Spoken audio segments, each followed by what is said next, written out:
ইশরাক হোসেনের শপথ ইস্যুতে বল এখন নির্বাচন কমিশনের কোর্টে। শপথ পড়াতে দেয়া হবে কি হবে না এ বিষয়ে সিদ্ধান্ত ইসির। পর্যবেক্ষণ সহ লিভ টু আপিল নিষ্পত্তি করে এ আদেশ দেন আপিল বিভাগ। তবে সাংবিধানিকভাবে এই বিষয়ে ইসির ভূমিকা উদ্বেগজনক বলে মন্তব্য করেন আদালত। গত কয়েক সপ্তাহ ধরে আলোচনায় ইঞ্জিনিয়ার ইশরাক হোসেনের মেয়র হিসেবে শপথ গ্রহণের ইস্যু। শুধু আদালত নয়, রাজনীতির মাঠেও চলতে থাকে কথার লড়াই।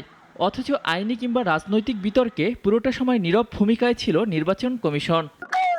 বৃহস্পতিবার ইশরাক হোসেনের মেয়র ইস্যুতে কাঠগড়ায় দাঁড় করানো হয় নির্বাচন কমিশনকে। প্রশ্ন মানে জর্জরিত করা হয় ইসির আইনজীবীকে। সর্বোচ্চ আদালত বলেন, এই মামলাটি ছিল সংস্থাটির অগ্নিপরীক্ষা। এই পরীক্ষায় ব্যর্থ হলে আগামী জাতীয় নির্বাচন কিভাবে করবে সংস্থাটি, সে প্রশ্ন ওঠে।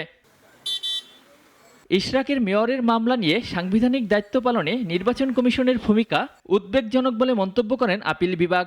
স্বাধীন সিদ্ধান্ত নেওয়ার ম্যান্ডেট থাকলেও শপথের বিষয় ইসি কেন আইন মন্ত্রণালয়ের মতামত চাইল তা নিয়েও প্রশ্ন তোলেন আদালত। পরে নিষ্পত্তি করে দেন লিভ টু আপিল। আইনজীবীরা বলছেন, এখন শপথের বিষয়ে সাংবিধানিকভাবে সিদ্ধান্ত নিতে পারবে নির্বাচন কমিশন।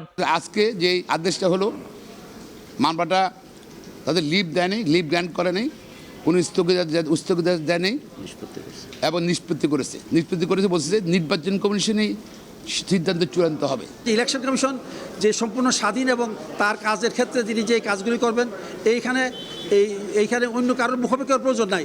এইটাকে বরঞ্চ আপিল বিভাগ তাদের এই যে ইলেকশন কমিশনের সম্পর্কে কাজে উষ্মা প্রকাশ করলেও এর দ্বারা ইলেকশন কমিশনের ক্ষমতা রাখে, ওনারা যে সাংবিধানিক ক্ষমতা রাখে, ওনারা সমর্থন করেছেন। তবে রিটকারীর আইনজীবী বলেন, নির্বাচন কমিশনের এখন উচিত নির্বাচনী ট্রাইব্যুনালের রায়ের বিরুদ্ধে আপিল করা। সময় শেষ হওয়ায় শপথের আর সুযোগ নেই বলেও জানান তিনি। আমরা আশা করব ইলেকশন কমিশন যথাশীঘ্র এটার বিরুদ্ধে আপিল দায়ের করবে। আর যদি ওনারা আপিল দায়ের করতে ব্যর্থ হয় তাহলে আমরা আবার আইনগত ব্যবস্থা নিব ইনশাল্লাহ। এ মামলায় সর্বোচ্চ আদালত আরও বলেন, জুলাই অভ্যুত্থানের পর নির্বাচন কমিশনের ক্ষমতা ও স্বাধীনতা দেখতে চায় দেশের মানুষ। ওয়ালিউল রনি, নাগরিক, ঢাকা। ওয়ালটন আবারও মিলিনিয়ার অফারে ওয়ালটন ফ্রিজ কিনে আপনিও হয়ে যেতে পারেন মিলিয়নিয়ার।